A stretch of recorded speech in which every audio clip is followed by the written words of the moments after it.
یہ حافظ قرآن کا بھی ایک منصب ہے اور عالم دین کا بھی ایک منصب ہے. اللہ تعالیٰ علامہ آلوسی رحمۃ اللہ علیہ کو جزائے خیر عطا فرمائے.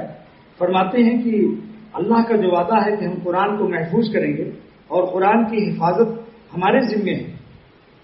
اس سے پہلے کسی آسمانی کتاب کی حفاظت کا اللہ نے وعدہ نہیں فرمایا.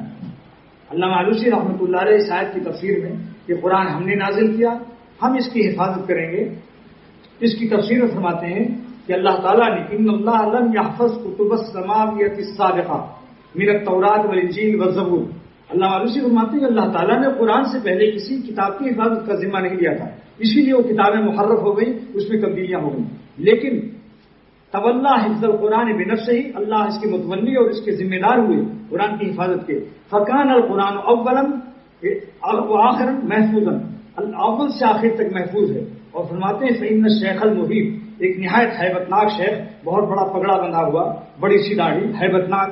لو تغیر نقطۃ فی القرآن، اگر قرآن میں ایک نقطہ بدل دے، زیر زبر ذرا سا بدل دے، تو یردوہ علیہ الصبیان، تو ایک بچہ ہمارا 9 سال کا جو حافظ قرآن ہوگا، یرد علیہ الصبیان، ہمارا ایک بچہ اس پر رد کر دے گا کہ اے شیخ تم غلط پڑھتے ہو قرآن. اس شیخ محیط کی ہیبت نہیں اس پر آئے گی. ایک بچہ جو حافظ قرآن ہے وہ فوراً ٹوک دے گا. تو اللہ تعالیٰ نے فرمایا کہ قرآن کی حفاظت ہم کہاں کریں گے؟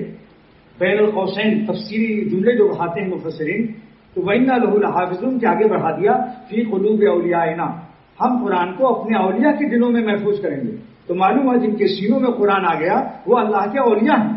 لیکن ولایت کی ڈگری اور پوسٹ کرسی تو مل گئی، مگر ڈپٹی کلکٹر کے لیے اگر اس کو یہ عہدہ ملتا ہے تو اسے اس عہدے کی عزت کا خیال بھی رکھنا پڑتا ہے.